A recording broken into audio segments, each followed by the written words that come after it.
Olá, leitor!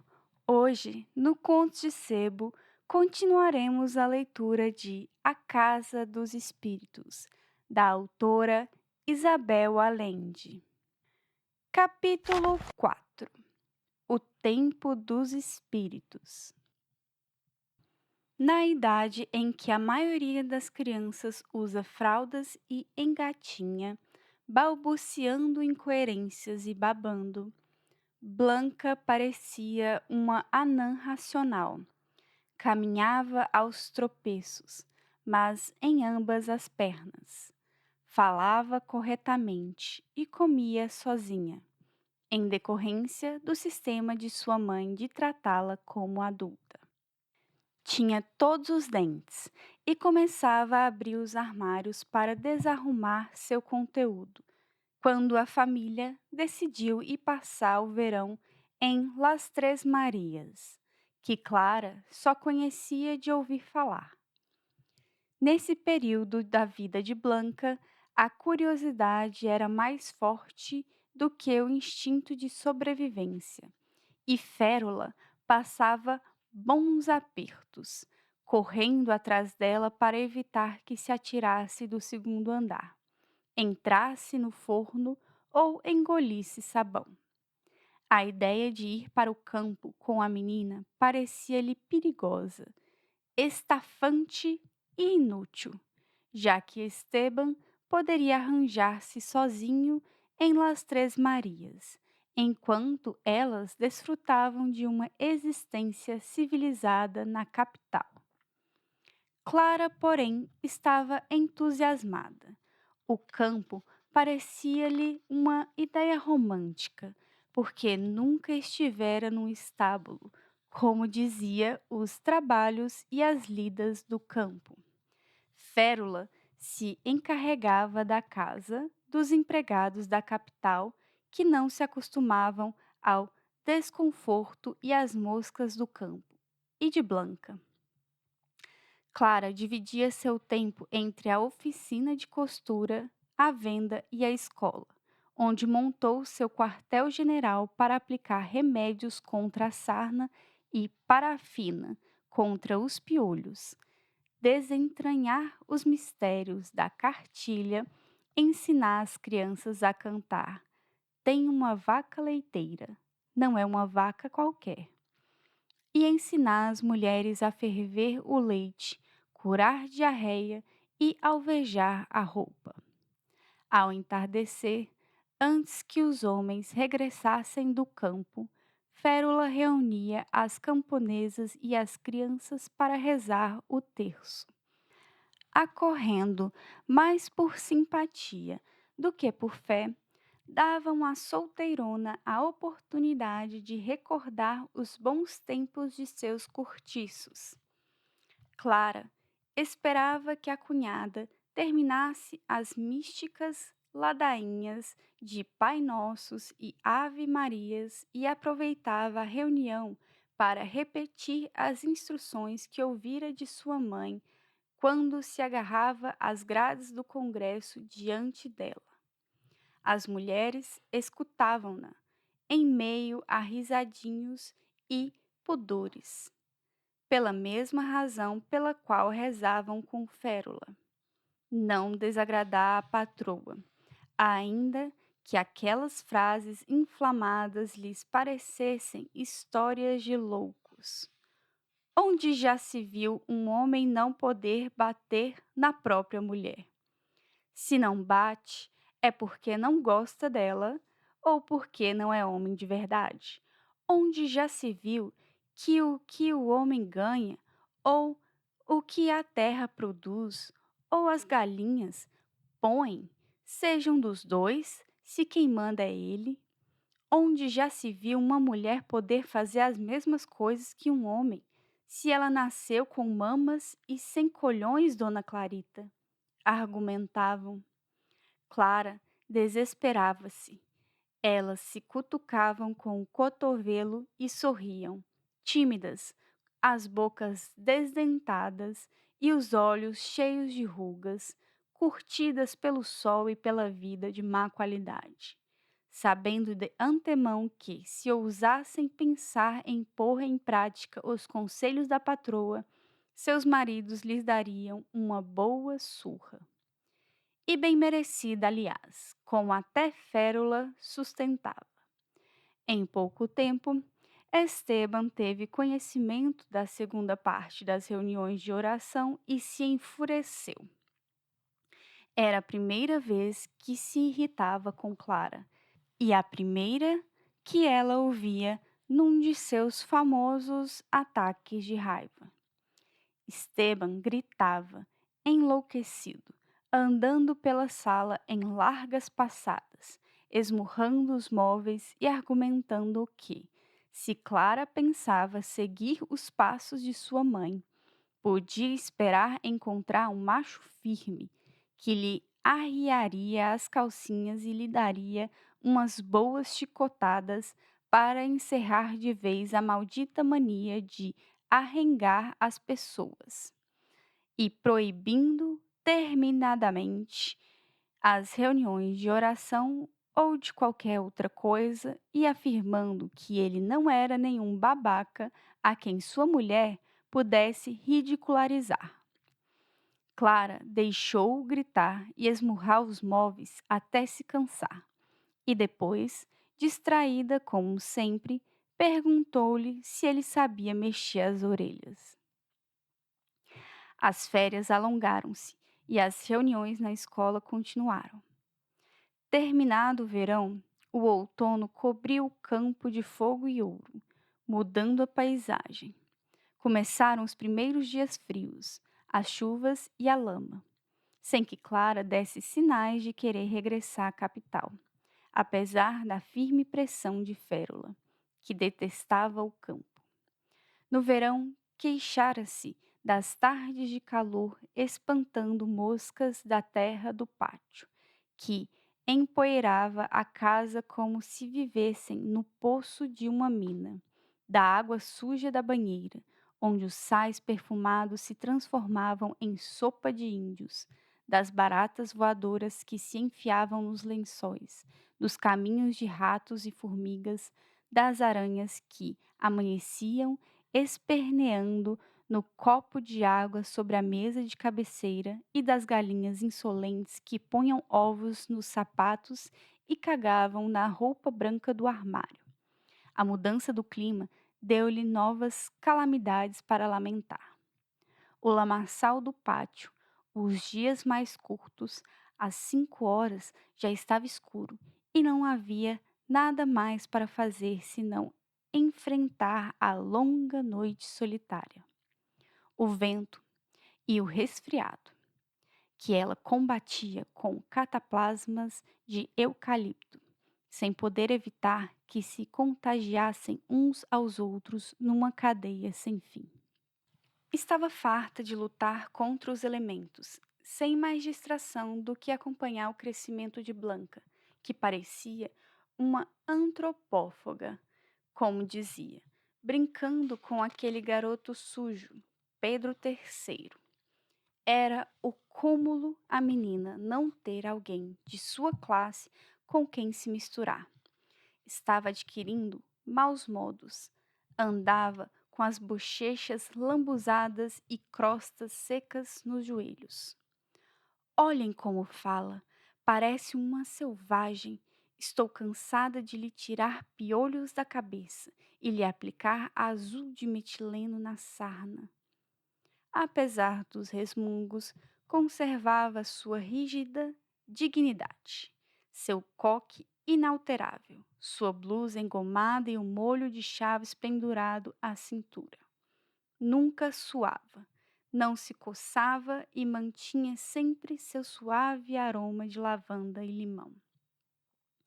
Ninguém imaginava haver algo que pudesse alterar seu autocontrole, até o dia em que sentiu uma picada nas costas, tão forte que não pôde evitar coçar-se, ainda que dissimuladamente, mas nada a aliviava. Finalmente foi ao banheiro e tirou o espartilho, que não dispensava nem mesmo nos dias de trabalho mais intenso. Ao desamarrar as tiras, viu cair no chão um ratinho aturdido que ali estivera durante toda a manhã, procurando em vão encontrar uma saída, arrastando-se entre as barbatanas duras da cinta e a carne oprimida de sua dona. Férula teve então a primeira crise de nervos de sua vida. A seus gritos, acorreram todos e a encontraram enfiada na banheira, lívida de terror e ainda seminua, com gritos alucinados e indicando com um dedo trêmulo o pequeno roedor, que a muito custo se pusera sobre as patas e procurava avançar até um lugar seguro. Esteban disse que não deviam se preocupar, pois se tratava de menopausa. Também não se preocuparam quando Férula teve o segundo ataque. Era aniversário de Esteban. Amanheceu um domingo ensolarado e havia muita agitação na casa, porque iam dar uma festa em Las Três Marias, pela primeira vez desde os esquecidos dias em que Dona Esther era uma garotinha.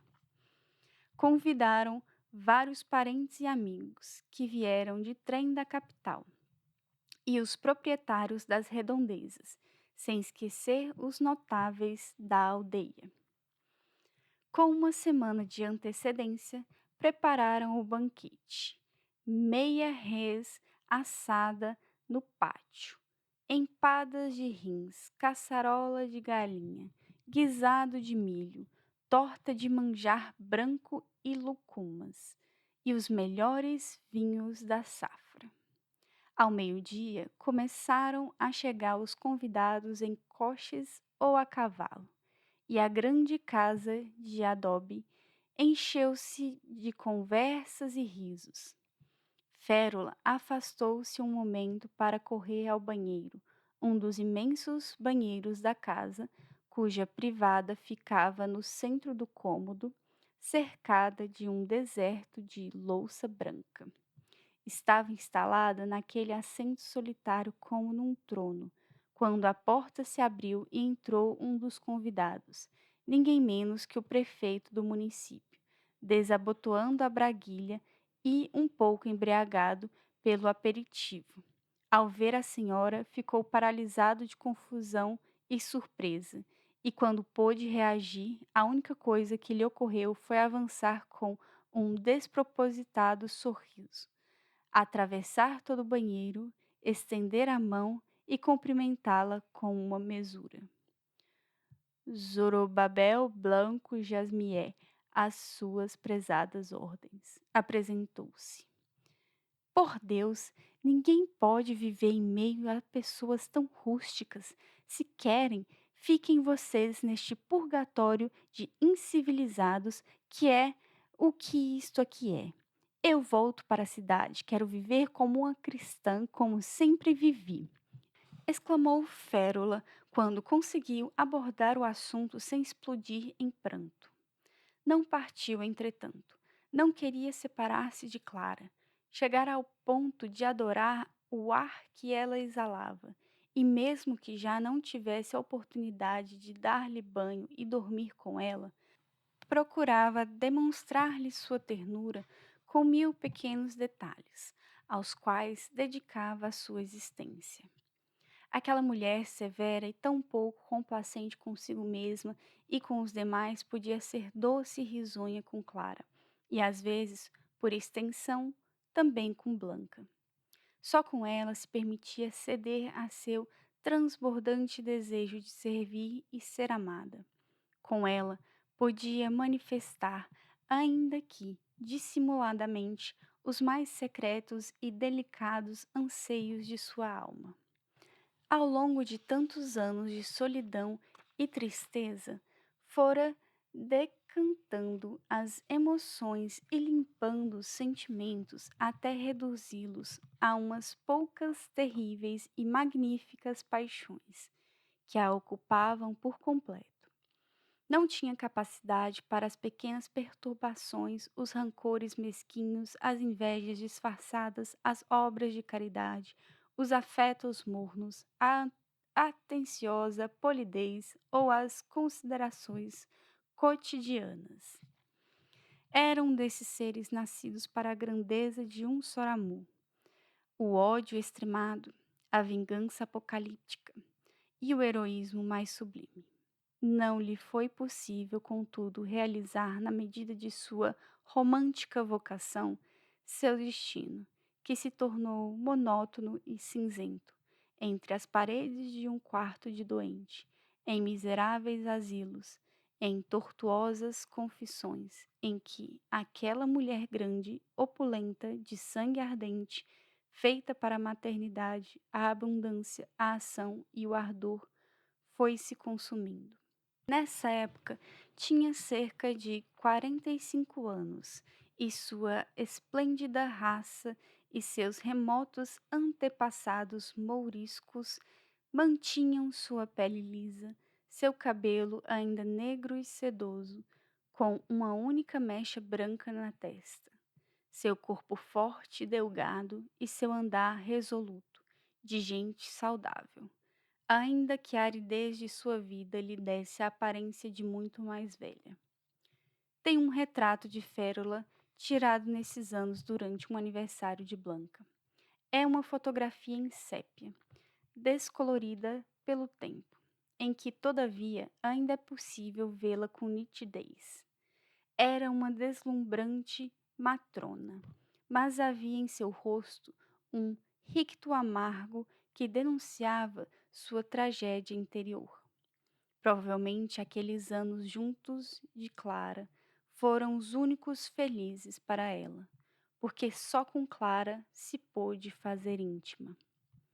Ela foi a depositária de suas mais sutis emoções, e a ela dedicou sua enorme capacidade de sacrifício e veneração.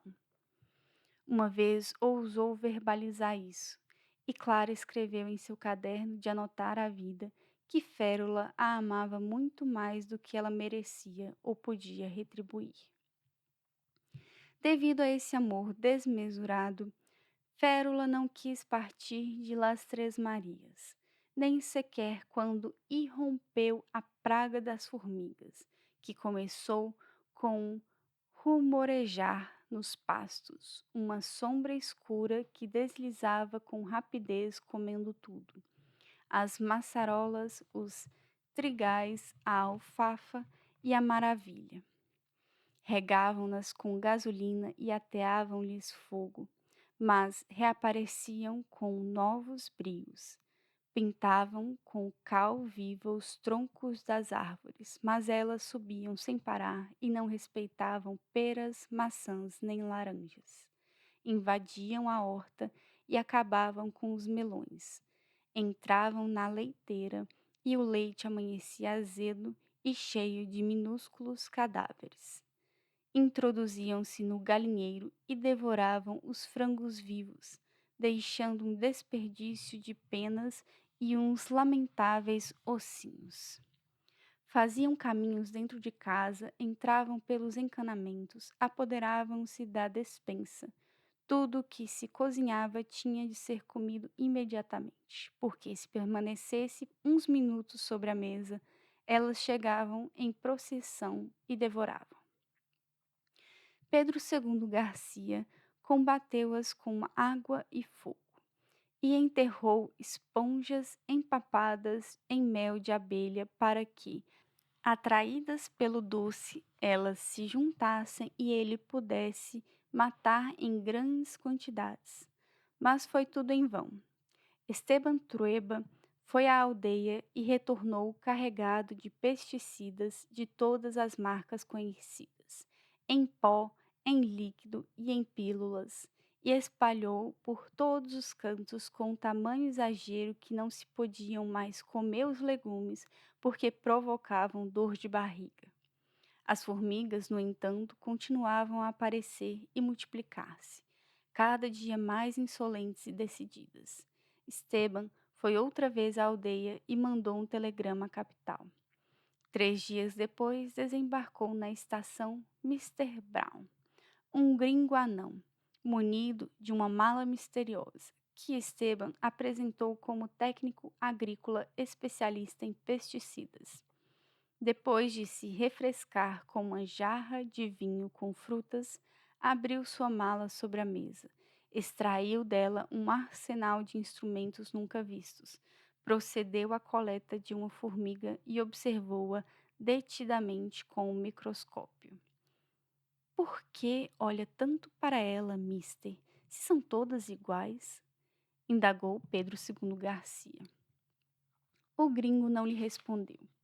Quando acabou de identificar a espécie, o estilo de vida, a localização de suas tocas, seus hábitos e até suas mais secretas intenções, havia-se passado uma semana e as formigas estavam invadindo as camas das crianças. Tinham comido as reservas de alimento para o inverno e começavam a atacar os cavalos e as vacas.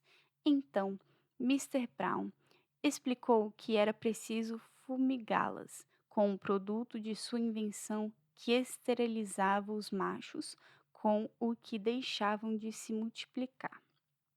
E, logo a seguir, era preciso borrifá-las com outro veneno, também de sua invenção, que provocava uma enfermidade mortal nas fêmeas. E isso, assegurou ele, acabaria com o problema. Em quanto tempo? Perguntou Esteban Trueba, que estava passando da impaciência à fúria. 1 mês, disse Mister Brown. Até lá já terão comido até os homens, mister, exclamou Pedro II Garcia. Se me permite, patrão, vou chamar meu pai. Há 3 semanas ele vem dizendo que conhece um remédio para a praga. Eu creio que são coisas de velho, mas não vamos perder nada em experimentar. Chamaram Pedro Garcia, o velho, que chegou arrastando os pés, tão escuro, mirrado e desdentado, que Esteban se sobressaltou, constatando a passagem do tempo. O velho escutou com o chapéu na mão, olhando o chão e mastigando o ar com as gengivas nuas. Depois pediu um lenço branco que Férula lhe trouxe do armário de Esteban e saiu de casa. Atravessou o pátio e foi direto à horta, seguido por todos os habitantes da casa e pelo anão estrangeiro, que sorria com desprezo. Estes bárbaros, oh God! O ancião abaixou-se com dificuldade e começou a apanhar as formigas. Quando juntou um punhado, colocou-as dentro do lenço, atou as 4 pontas e guardou a trouxinha no chapéu. Vou lhes mostrar o caminho para irem embora, formigas, e para levarem as outras, disse. O velho montou um cavalo e partiu a passo, murmurando conselhos e recomendações para as formigas, orações de sabedoria e fórmulas de encantamento. Viram-no afastar-se até o limite da propriedade. O gringo sentou-se no chão, rindo como um louco, até que Pedro II Garcia o sacudiu. Vá rir de sua avó, mister. Lembre-se de que o velho é meu pai, advertiu. Ao entardecer, Pedro Garcia regressou. Desmontou vagarosamente, disse ao patrão que tinha posto as formigas na estrada e foi para sua casa. Estava cansado. Na manhã seguinte, viram que não havia formigas na cozinha nem na despensa. Procuraram no celeiro, no estábulo, nos galinheiros, foram até aos pastos e até mesmo ao rio. Revistaram tudo e não encontraram uma só, nem para a amostra. O técnico estava frenético. Tem que me dizer como se faz isso, gritava. Falando com elas, mister. Diga a elas para irem embora, que aqui estão incomodando, e elas entendem, explicou Pedro Garcia, o velho. Clara foi a única que considerou natural o procedimento. Férula agarrou-se a isso para dizer que se encontravam num buraco, numa região inumana, onde não funcionavam as leis de Deus nem o progresso da ciência, que qualquer dia estariam voando em vassouras, mas Esteban Trueba a fez calar-se. Não queria que novas ideias passassem pela cabeça de sua mulher. Nos últimos dias, Clara tinha voltado a seus afazeres lunáticos, a falar com as aparições e passar horas escrevendo nos cadernos de anotar a vida. Quando perdeu o interesse pela escola, pela oficina de costura ou pelas reuniões feministas e voltou a dizer que tudo era muito bonito, compreenderam que estava novamente grávida. Por culpa sua, gritou Férula ao irmão. Assim espero, suspirou ele. Em breve, tornou-se evidente que Clara não estava em condições de passar a gravidez no campo e parir na aldeia. Por isso, organizaram o regresso à capital, o que, em certa medida, consolou Férula, que considerava a gravidez de Clara uma afronta pessoal. Viajou primeiro com parte da bagagem e os empregados a fim de abrir o casarão da esquina e preparar a chegada de Clara. Dias depois, Esteban acompanhou a mulher e a filha de volta à cidade, deixando novamente Las Três Marias nas mãos de Pedro II Garcia, que passara a ser seu administrador, ainda que por isso não obtivesse regalias, apenas mais trabalho. A viagem de Las Três Marias até a capital acabou de esgotar as forças de Clara. Eu a via cada vez mais pálida, asmática, com olheiras. O bambolear dos cavalos e depois a trepidação do trem, a poeira da estrada e sua natural tendência ao enjoo iam consumindo suas energias a olhos vistos. E eu não podia fazer muito para ajudá-la, porque quando estava mal, preferia que não lhe falassem. Ao descermos na estação, tive de ampará-la, porque as pernas lhe fraquejavam.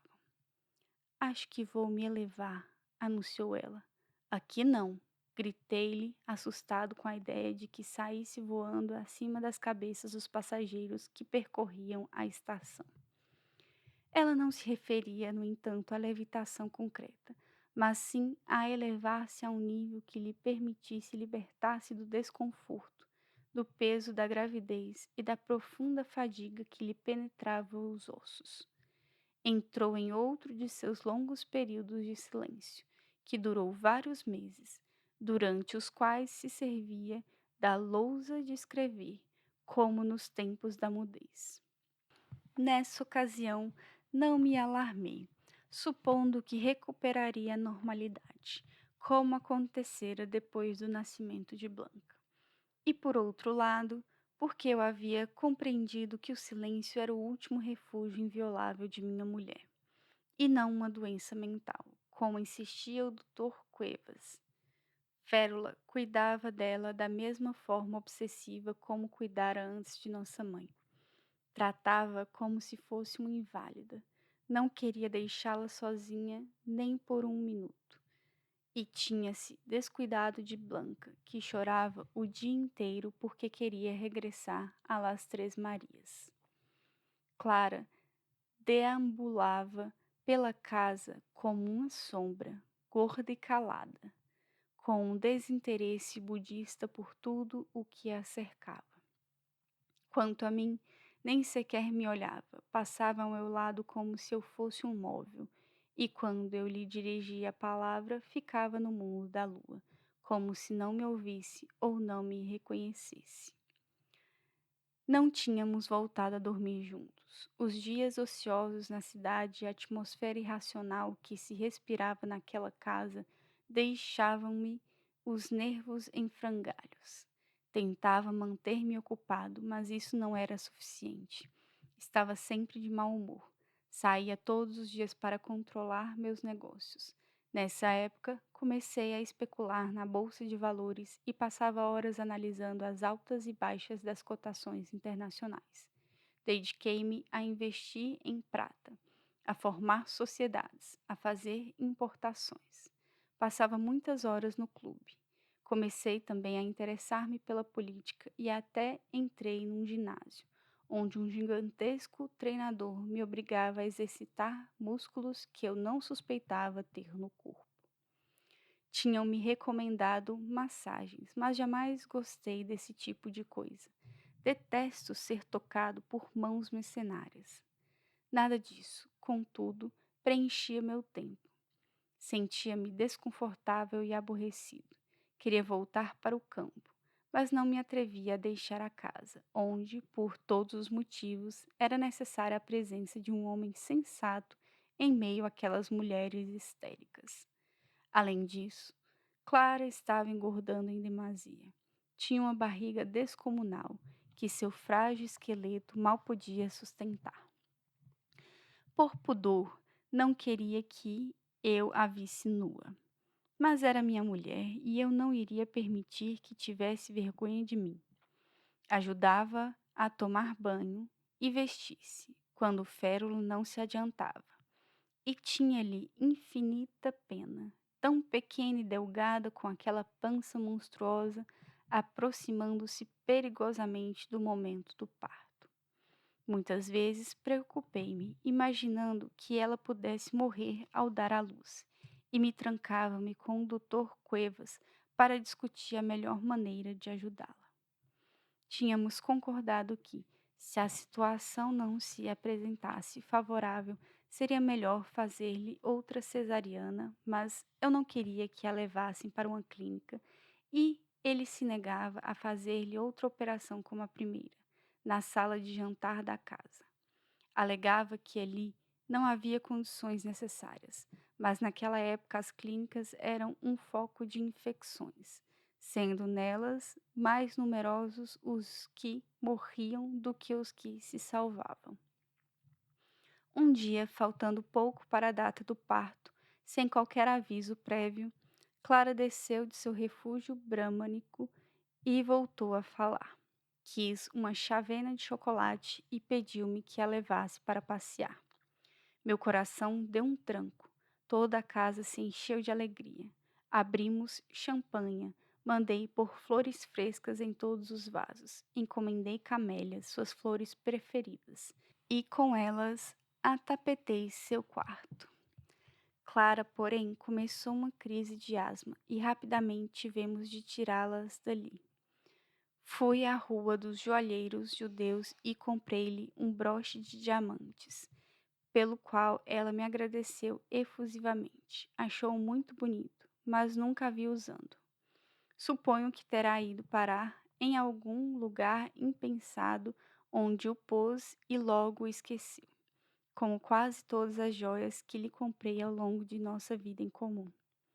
Chamei o doutor Cuevas, que apareceu sob o pretexto de tomar chá, mas na realidade vinha examinar Clara.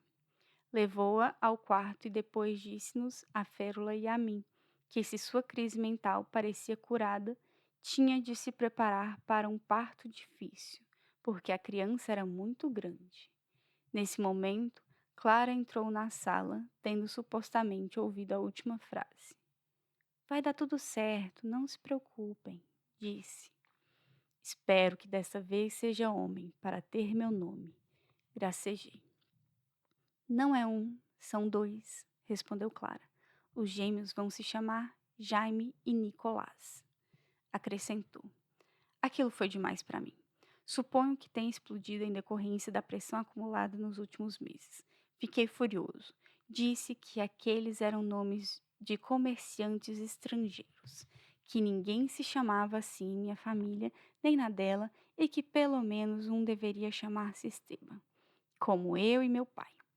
Mas Clara explicou que os nomes repetidos criavam confusão nos cadernos de anotar a vida, e manteve-se inflexível em sua decisão.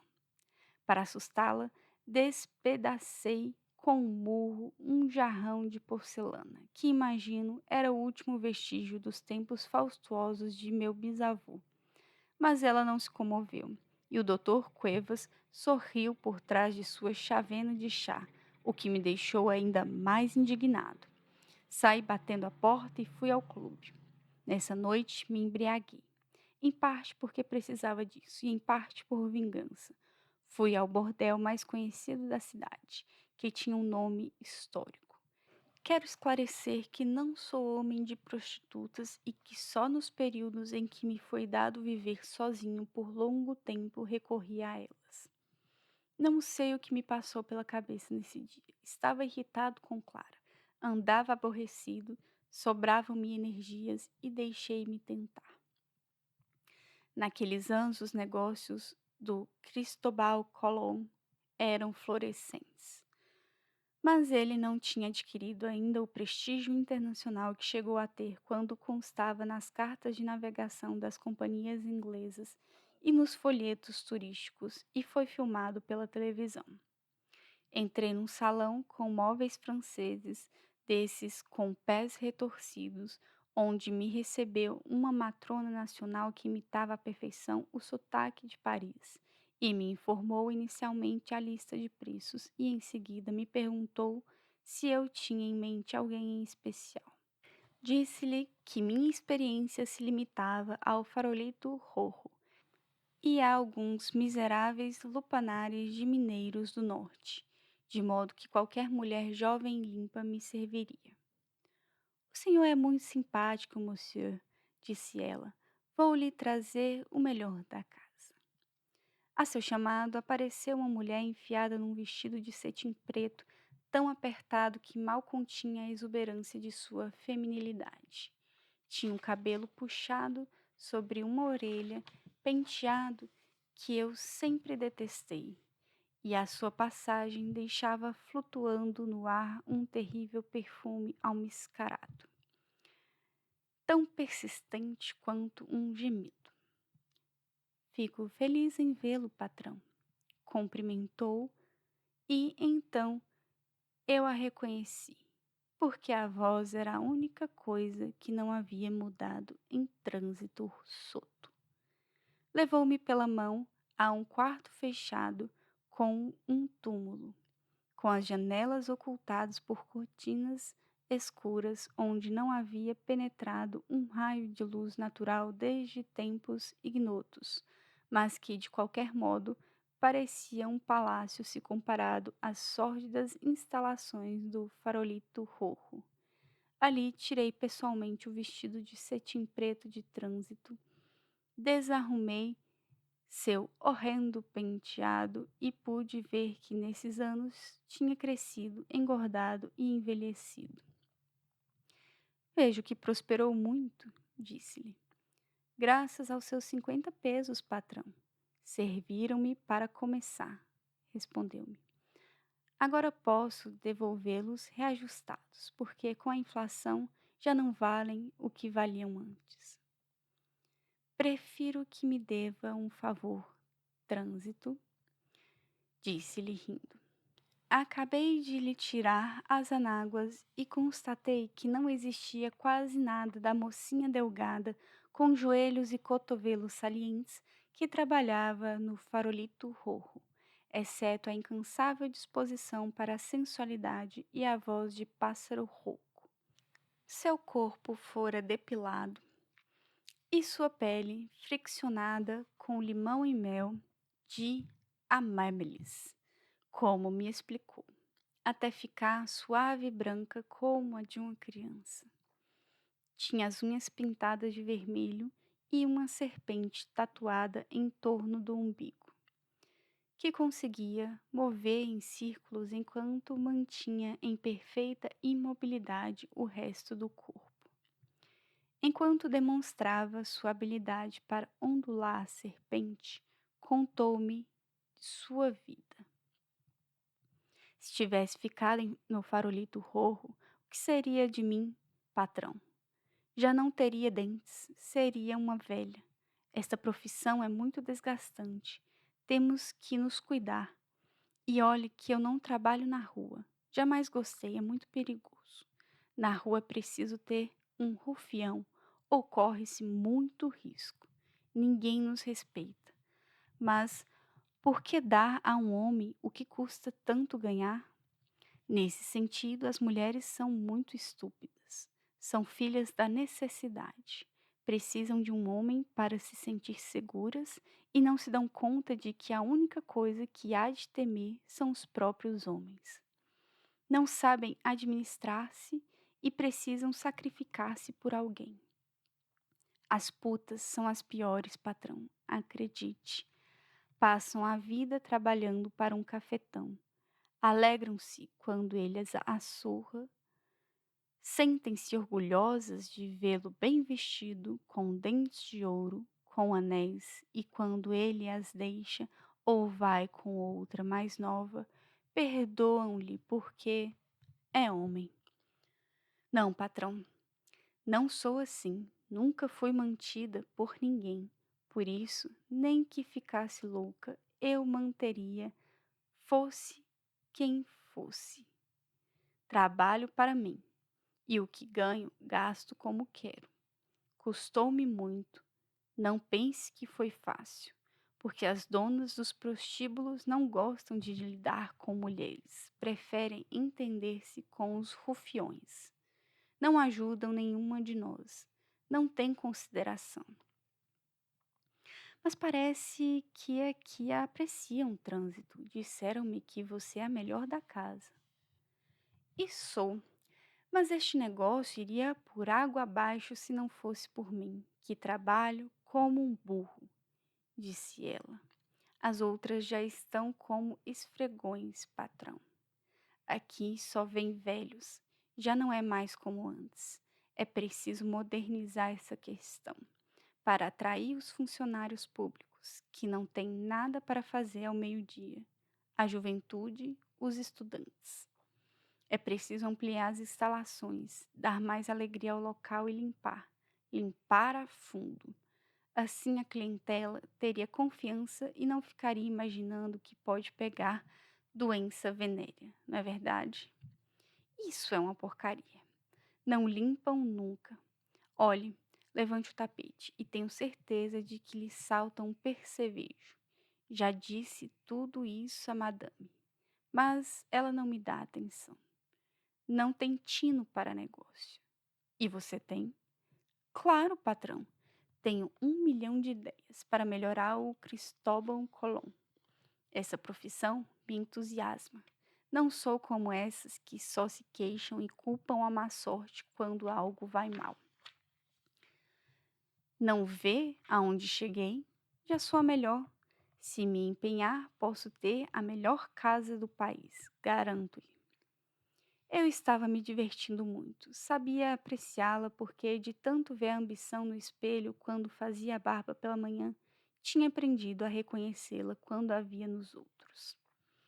Parece-me uma excelente ideia, Trânsito. Por que não montar seu próprio negócio? Eu entro com o capital. Ofereci-lhe, fascinado com a ideia de ampliar meus interesses comerciais nessa direção. Deveria estar muito bêbado. Não, obrigada, patrão, respondeu o Trânsito acariciando sua serpente com as unhas esmaltadas. Não me convém sair de um capitalista para cair em outro. O que é preciso fazer é uma cooperativa e mandar a madame para o caralho. Não ouviu falar nisso? Tenha cuidado, se seus empregados formam uma cooperativa no campo, você está fudido. O que eu quero é uma cooperativa de putas. Podem ser putas e bichas, para dar mais amplitude ao negócio. E nós mesmas entramos com tudo, o capital e o trabalho. Para que vamos querer um patrão? Fizemos amor de uma maneira violenta e feroz, de uma forma que eu quase tinha esquecido de tanto navegar no veleiro de águas mansas da seda azul. Naquela desordem de travesseiros e lençóis, estreitados no cego nó do desejo, enroscando-nos até desfalecer. Voltei a sentir-me com 20 anos, contente por ter nos braços essa fêmea brava e escura que não se desfazia em fiapos quando a montavam uma égua forte que se podia cavalgar sem contemplações, sem que as mãos nos ficassem pesadas, a voz muito dura, os pés muito grandes ou a barba muito áspera.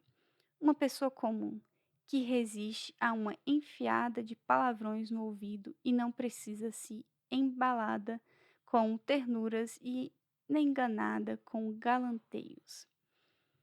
Depois, entorpecido e feliz, descansei um pouco a seu lado, admirando-lhe a curva sólida das ancas e o tremor da serpente.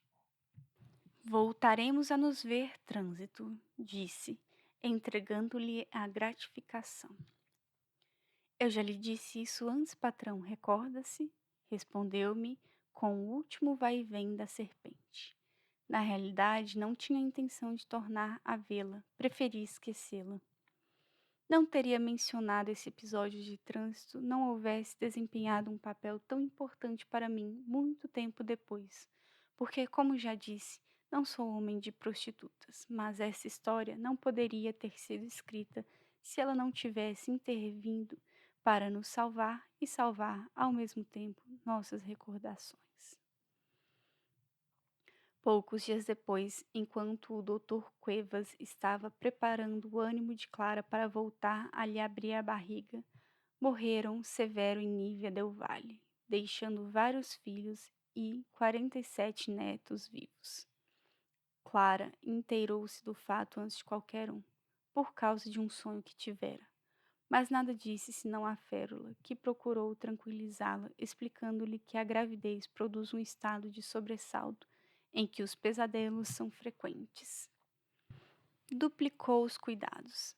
Friccionava com óleo de amêndoas doces para evitar as estrias na pele do ventre, passava-lhe mel de abelha nos mamilos para não gretarem, fazia comer cascas de ovo moídas para que tivesse bom leite e não lhe cariassem os dentes, e rezava orações de Belém para um bom parto.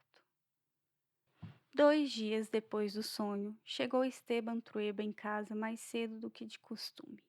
Pálido e descomposto, tomou a irmã Férula por um braço e fechou-se com ela na biblioteca.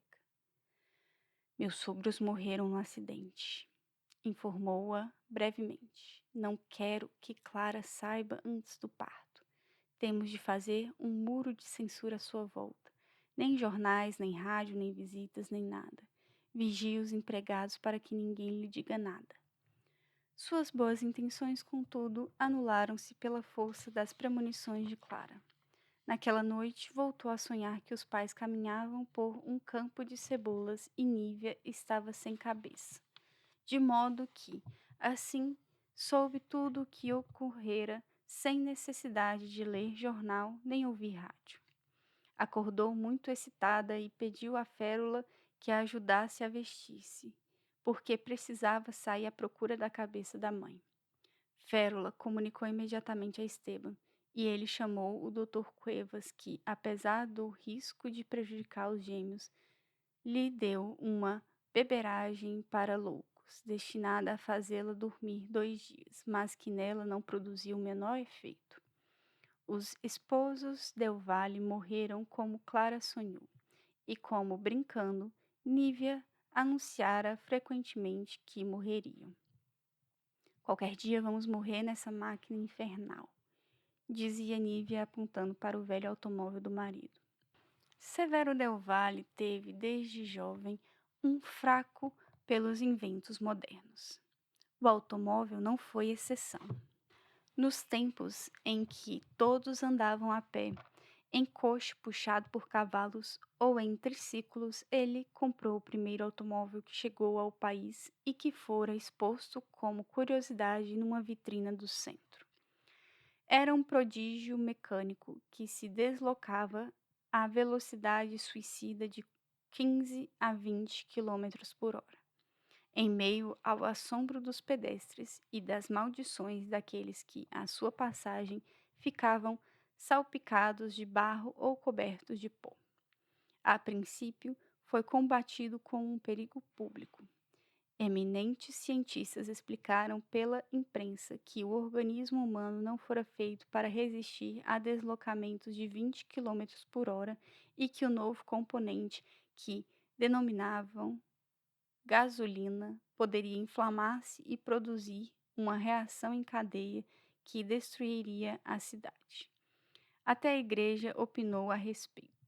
O padre Restrepo, que mirava a família Del Valle desde a constrangedora questão de Clara na missa da Quinta-feira Santa, constituiu-se em guardião dos bons costumes e fez ouvir sua voz da Galiza contra os amicis rerum novarum, amigos das coisas novas. com esses aparelhos satânicos que comparou com o carro de fogo em que o profeta Elias desapareceu em direção ao céu.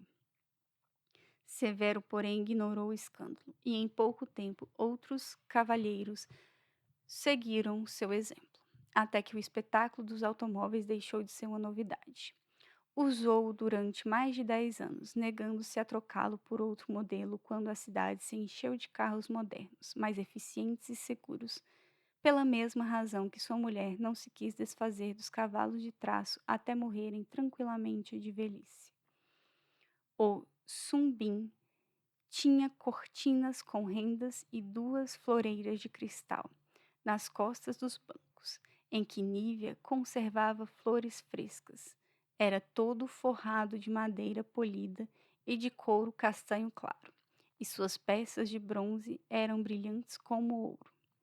Apesar de sua origem britânica, foi batizado com o nome indígena, Covadonga.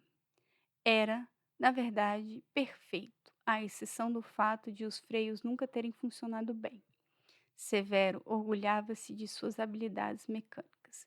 Desmontou-o várias vezes, tentando consertá-lo, e outras tantas confiou-o ao grande Cornudo, um mecânico italiano que era o melhor do país e cujo apelido se devia a uma tragédia que lhe havia entristecido a vida. Sua mulher, cansada de lhe pôr chifres sem que ele descobrisse, abandonou-o numa noite de tempestade, mas antes de partir, amarrou no alto da porta da oficina mecânica uns cornos de carneiro que conseguiu com um açougueiro.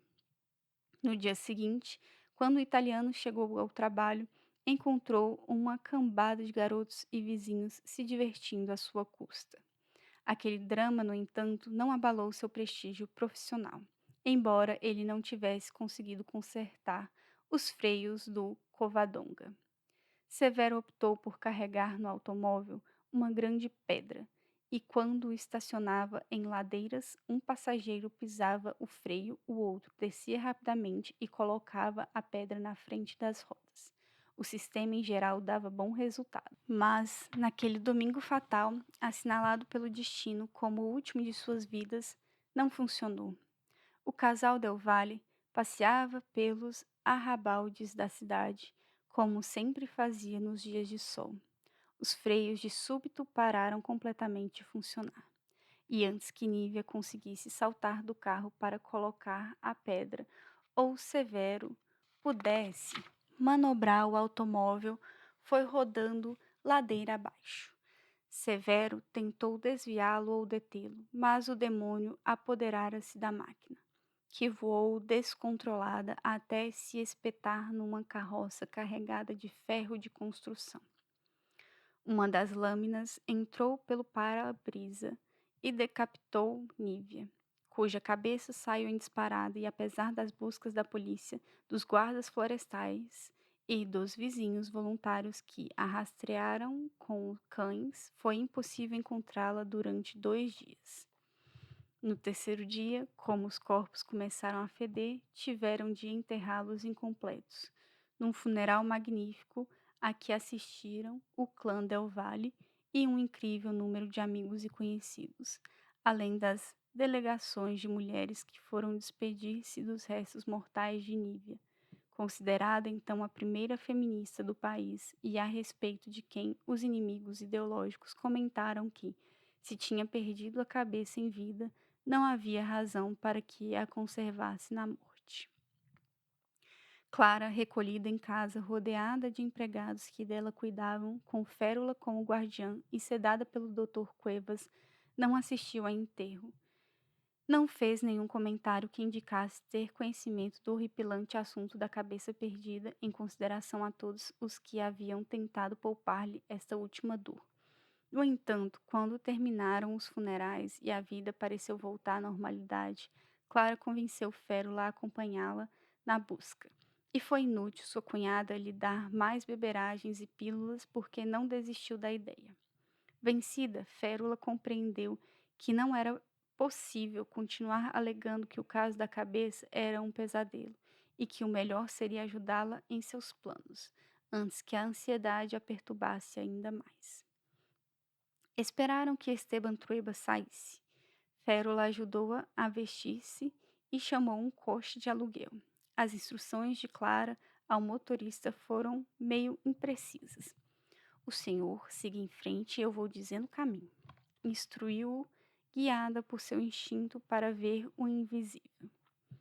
Saíram da cidade e entraram no descampado em que as casas se distanciavam e começavam as colinas e os vales suaves, e por indicação de Clara, enveredaram por um caminho lateral e seguiram por outro entre os vidoeiros e campos de cebolas, até ela indicar ao motorista que parasse junto de um matagal.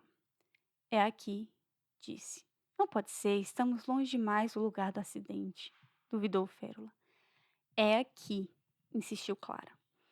Descendo do coche com dificuldade, balançando o enorme ventre, seguida pela cunhada que murmurava orações e pelo homem que não tinha a menor ideia do objetivo daquela viagem, tentou rastejar mato adentro, mas o volume dos gêmeos a impediu. Senhor, faça-me a gentileza de entrar ali e pegar uma cabeça de senhora que vai encontrar, pediu ao motorista. Ele se arrastou sob os espinhos e encontrou a cabeça de Nívia, que parecia um melão solitário. Pegou-a pelo cabelo e saiu com ela, engatinhando. Enquanto o homem vomitava, apoiado numa árvore próxima, Férola e Clara limparam Nívia da terra e dos seixos que havia em suas orelhas, seus narizes e sua boca, e ajeitaram-lhe o cabelo, que se despenteara um pouco, mas não lhe puderam fechar os olhos. Envolveram-na num xale e regressaram ao coche. Apresse-se, senhor, porque acho que vou dar à luz, disse Clara ao motorista. Chegaram justamente a tempo de acomodar a mãe em sua cama. Férola tratou dos preparativos enquanto um empregado ia buscar o Dr. Cuevas e a parteira. Clara, que com os solavancos do coche, as emoções dos últimos dias e as beberagens do médico adquirira a capacidade de dar à luz com facilidade que não tivera com sua primeira filha, cerrou os dentes, agarrou-se ao mastro de mezena e à trave do veleiro e entregou-se à tarefa de trazer ao mundo na água mansa da seda azul Jaime e Nicolás, que nasceram precipitadamente ante o olhar atento da avó, cujos olhos continuavam abertos, observando-os da cômoda. Férola agarrou-os um de cada vez pela mecha do cabelo úmido que lhes coroava a nuca e ajudou-os, puxando-os com a experiência adquirida em ver nascerem potros e vitelos em Las Três Marias. Antes que chegassem o médico e a parteira, ocultou sob a cama da cabeça de Nívia, a fim de evitar explicações embaraçosas. Quando eles chegaram, tiveram muito pouco a fazer, porque a mãe descansava tranquila e as crianças pequenas como prematuros, mas com todas as partes inteiras e em bom estado, dormiam nos braços de sua extenuada tia. A cabeça de Nívia tornou-se um problema, pois não havia onde colocá-la para que não fosse vista. Por fim, Férola colocou-a dentro de uma caixa de couro para guardar chapéus envolta em trapos. Discutiram a possibilidade de enterrá-la como Deus manda, mas demandaria uma papelada interminável conseguir que abrissem o túmulo para nele incluir o que faltava. E, por outro lado, temiam o escândalo, caso se tornasse pública a maneira como Clara a encontrara, tendo os sabujos fracassado. Esteban Trueba, como sempre temeroso do ridículo, optou por uma solução que não desse argumentos às más línguas, porque sabia que o estranho comportamento de sua mulher era alvo de mexericos. Transcendera a aptidão de Clara para mover objetos sem tocá-los e para adivinhar o impossível.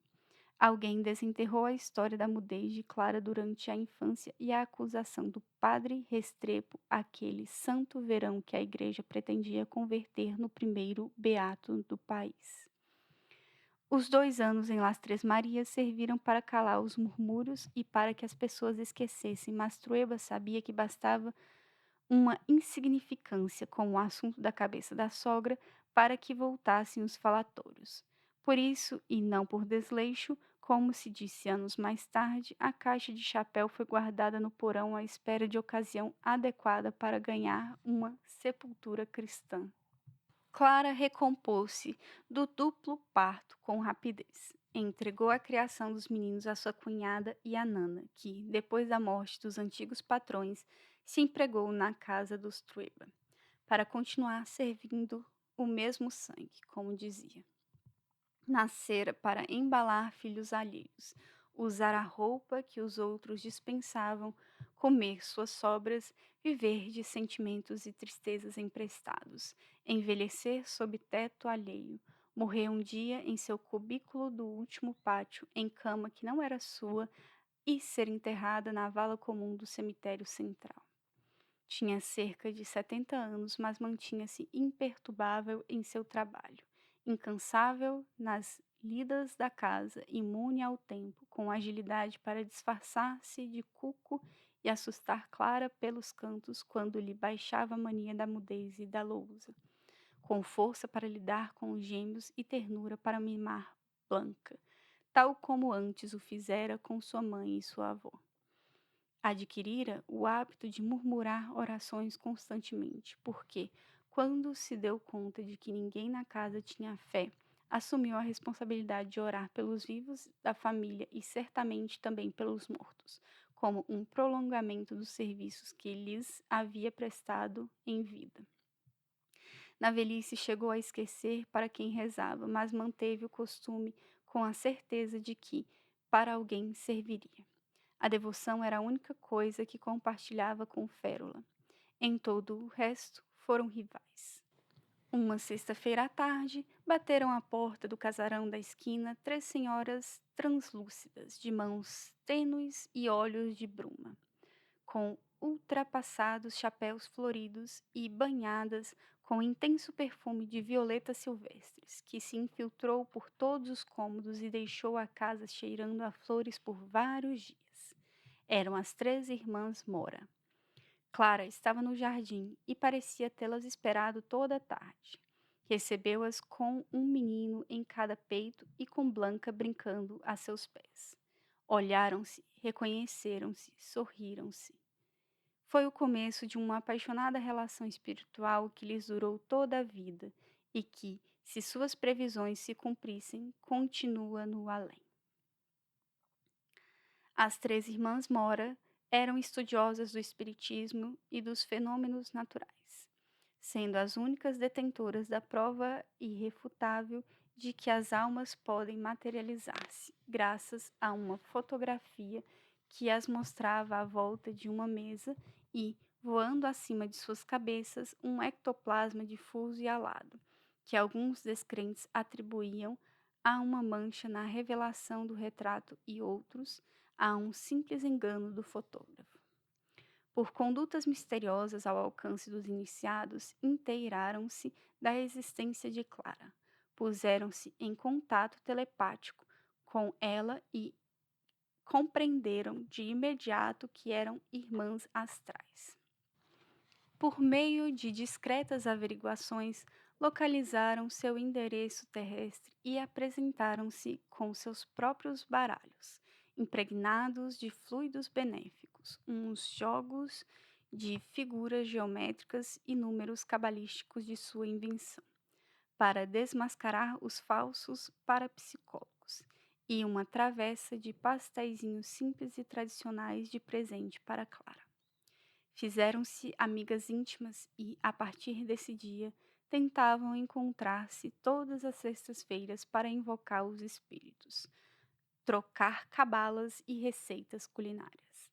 Descobriram a forma de enviar a energia mental do casarão da esquina até o outro extremo da cidade, onde moravam as Mora, num velho moinho que tinham transformado em sua excêntrica habitação. E também no sentido inverso, com o que podiam apoiar-se nas circunstâncias difíceis da vida cotidiana. As Mora conheciam muitas pessoas, quase todas interessadas nesses assuntos, que começaram a chegar às reuniões das sextas-feiras e traziam seus conhecimentos e fluidos magnéticos. Esteban Trueba via-as desfilar pela casa e impôs como únicas condições que respeitassem sua biblioteca, não utilizassem as crianças para experiências psíquicas e fossem discretas, porque não queria escândalo público. Férula desaprovava essas atividades de Clara, porque lhe pareciam em desacordo com a religião e os bons costumes. Observava as sessões a uma distância prudente, sem participar, mas vigiando de rabo de olho enquanto tecia, disposta a intervir imediatamente se Clara entrasse em algum transe. Verificara que sua cunhada ficava exausta depois de algumas sessões em que servia de médium e começava a falar em idiomas pagãos com uma voz que não era a sua. A Nana também vigiava, sob o pretexto de oferecer cafezinho, espantando as almas com suas anáguas engomadas e seu cacarejar de orações murmuradas e de dentes soltos. Não fazia isso, entretanto, para cuidar de Clara em seus próprios excessos, mas para se certificar de que ninguém roubasse os cinzeiros. Era inútil Clara explicar-lhe que suas visitas não tinham o menor interesse neles, até porque ninguém fumava, pois a Nana as classificara todas, exceto as 3 encantadoras jovens Mora, como um bando de rufiões evangélicos. Nana e Férula detestavam-se, disputavam o carinho das crianças e se enfrentavam pelo privilégio de cuidar de Clara em suas excentricidades e desvarios, em surdo e permanente combate que se desenrolava nas cozinhas, nos pátios, nos corredores, embora nunca perto de Clara, porque as duas concordavam em evitar-lhe esse aborrecimento. Férula desenvolvera por Clara uma paixão zelosa, mais própria a um marido exigente do que a uma cunhada. Com o tempo, perdeu a prudência e começou a deixar transparecer sua adoração em detalhes que não passavam despercebidos a Esteban. Quando ele retornava do campo, Férula procurava convencê-lo de que Clara estava naquilo que chamavam um de seus maus momentos, a fim de evitar que ele dormisse em sua cama e estivesse com ela mais do que em poucas ocasiões, e ainda assim por tempo limitado. Argumentava recomendações do Dr. Cuevas que depois, ao serem confrontadas com o médico, se demonstravam inventadas. Interpunha-se de 1000 maneiras entre o marido e mulher e, se tudo falhasse, incitava as 3 crianças a pedir para passear com o pai, ler com a mãe, ser veladas porque tinham febre e ter companhia nas brincadeiras. Pobrezinhos, necessitam do papai e da mamãe.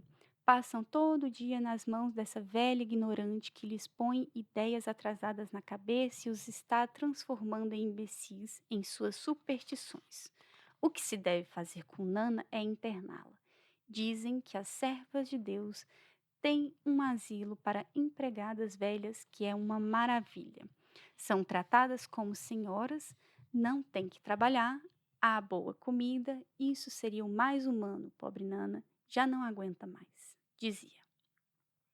Sem que conseguisse detectar a causa, Esteban começou a sentir-se pouco à vontade em sua própria casa.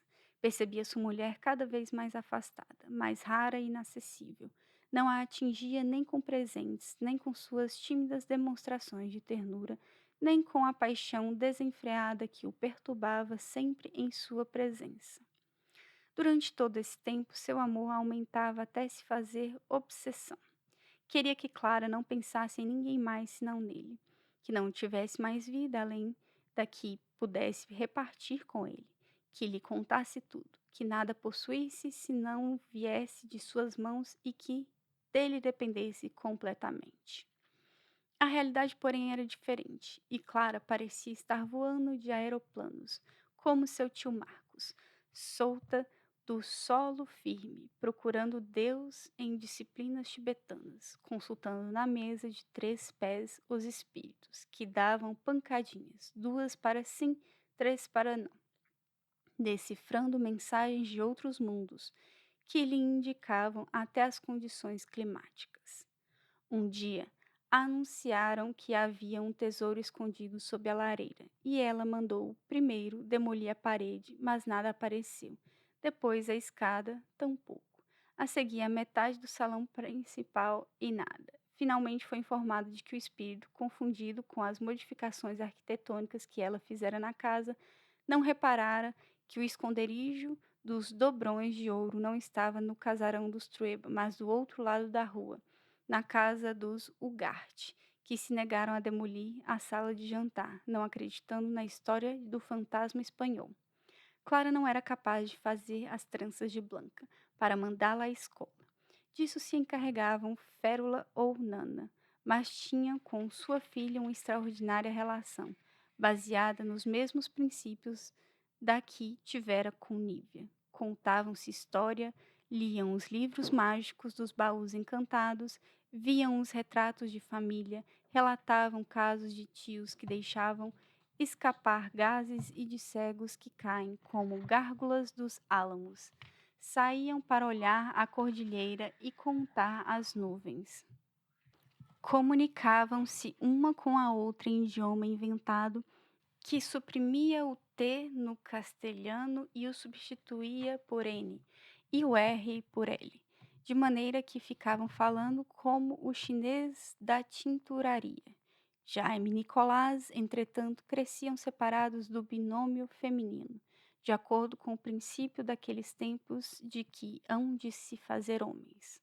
Quanto às mulheres, nasciam com sua condição incorporada geneticamente. Não tinham necessidade de adquiri-la mediante as vicissitudes da vida.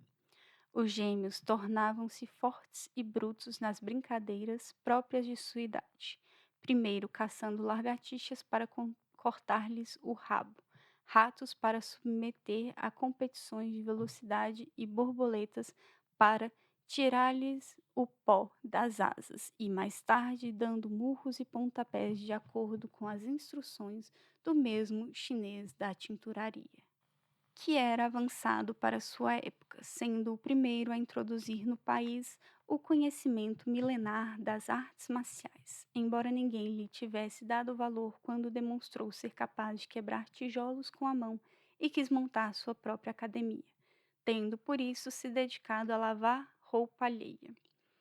Anos mais tarde, os gêmeos acabaram de se fazer homens fugindo do colégio para se enfiar no terreno baldio da lixeira, onde trocavam os talheres de prata de sua mãe por alguns minutos de amor proibido com uma mulherona imensa que podia embalá-los juntos em seus peitos de vaca holandesa, afogá-los aos dois na umidade de suas axilas, esmagá-los com seus músculos de elefante e levá-los os dois à glória com a cavidade escura, sumarenta e quente do seu sexo. Isso, entretanto, foi muito mais tarde, e Clara nunca chegou a saber, de modo que não pôde registrar isso em seus cadernos para que eu pudesse ler algum dia. Tomei conhecimento desse fato por outras vias. Os assuntos domésticos não interessavam Clara. Vagava pelos cômodos sem estranhar que tudo estivesse em perfeito estado de ordem e limpeza. Sentava-se à mesa sem perguntar quem preparava a comida e onde compravam os alimentos, não lhe importando quem a servisse. Esquecia o nome dos empregados e às vezes até dos próprios filhos. No entanto, parecia estar sempre presente como um espírito benéfico e alegre, e cuja passagem os relógios começavam a trabalhar. Vestia-se de branco porque decidiu que era a única cor que não alterava sua aura, com os vestidos simples que Férula fazia à máquina de costura e que ela preferia à ostentação dos trajes com drapeados e pedrarias que seu marido lhe ofertava, com o propósito de deslumbrá-la e vê-la na moda. Esteban sofria repentes de desespero, porque ela o tratava com a mesma simpatia com que tratava todo mundo. Falava-lhe com a entonação carinhosa com que afagava os gatos. Era incapaz de perceber se ele estava cansado, triste, eufórico ou com desejo de fazer amor. Mas, em contrapartida, adivinhava pela cor de suas irradiações quando ele estava tramando alguma baixeza e podia provocar-lhe um ataque de raiva com duas frases zombeteiras. Exasperava-o o fato de Clara nunca parecer estar realmente agradecida por nada e nunca necessitar de algo que ele lhe pudesse dar. Na cama era distraída e risonha como em todas as demais situações. descontraída e simples, mas ausente. Sabia que tinha seu corpo para fazer todas as ginásticas aprendidas nos livros que escondia num compartimento da biblioteca. Mas até os pecados mais abomináveis com Clara pareciam brincadeiras de recém-nascido, porque era impossível temperá-los com o sal de qualquer mau pensamento ou a pimenta da submissão. Enfurecido, em algumas ocasiões, Esteban Trueba recuperava os antigos hábitos e derrubava alguma robusta camponesa nos matagais durante as separações forçadas em que Clara ficava com as crianças na capital, e ele tinha de cuidar das tarefas do campo. Mas isso, longe de o aliviar, deixava-lhe um gosto amargo na boca, sem que lhe oferecesse nenhum prazer, sobretudo por saber que, se contasse à sua mulher, ela se escandalizaria pelo mau tratamento oferecido à outra, mas nunca pela infidelidade. Os ciúmes, como tantos outros sentimentos propriamente humanos, não atingiam Clara. Foi também 2 ou 3 vezes ao farolito Rojo, mas desistiu porque já não funcionava com as prostitutas e tinha de engolir a humilhação com desculpas murmuradas de que bebera muito vinho, o almoço lhe fizera mal ou estivera resfriado durante vários dias. Não voltou, contudo, a procurar trânsito solto, pressentindo que ela representava o perigo da continuidade. Sentiu o desejo insatisfeito fervendo-lhe nas entranhas, um fogo impossível de apagar, uma sede de Clara que nunca, nem mesmo nas noites mais fogosas e prolongadas, conseguia saciar. Dormia extenuado, com o coração a ponto de explodir dentro do peito, mas até em seus sonhos tinha consciência de que a mulher que repousava ao seu lado não estava de fato ali, mas numa dimensão desconhecida que ele jamais conseguiria alcançar. Às vezes perdia a paciência e sacudia Clara, furioso, gritando-lhe os piores insultos, mas terminava chorando em seu colo e pedindo perdão por sua brutalidade. Clara compreendia, mas não podia aliviá-lo. O amor desmedido de Esteban Trueba por Clara foi, sem dúvida, o sentimento mais poderoso da sua vida, superando até a raiva e o orgulho. E, meio século depois, continuaria a invocá-lo com o mesmo estremecimento e a mesma urgência. Em seu leito de ancião, ele a chamaria até o fim de seus dias. As intervenções de Férula agravaram o estado de ansiedade em que Esteban se debatia. Cada obstáculo que sua irmã impunha entre Clara e ele o deixava fora de si. Chegou a detestar os próprios filhos, porque absorviam a atenção da mãe. Levou Clara para uma segunda lua de mel, percorrendo os mesmos lugares da primeira. Escapavam para hotéis nos fins de semana, mas tudo era inútil. Convenceu-se de que Férula era a culpada de tudo, tendo semeado em sua mulher o germe maléfico que a impedia de amá-lo e roubando com carícias proibidas o que a ele como marido pertencia. Ficara lívido quando surpreendia Férula dando banho em Clara. Tirava-lhe a esponja das mãos, mandava-a embora com violência e erguia Clara da água, sacudindo-a no ar. Proibia-lhe que voltasse a deixar-se banhar, porque na sua idade era um vício, e depois a enxugava, embrulhando-a em seu robe, e a levava para a cama com a sensação de que estava sendo ridículo. Se Férula servia à sua mulher uma chávena de chocolate, tirava-lhe das mãos, alegando que a tratava como se fosse inválida. Se lhe dava um beijo de boa noite, afastava-o com um safanão, afirmando que não era bom beijarem-se. Se escolhia para ela as melhores porções das travessas, afastava-se da mesa, enfurecido. Os 2 irmãos chegaram a ser rivais declarados.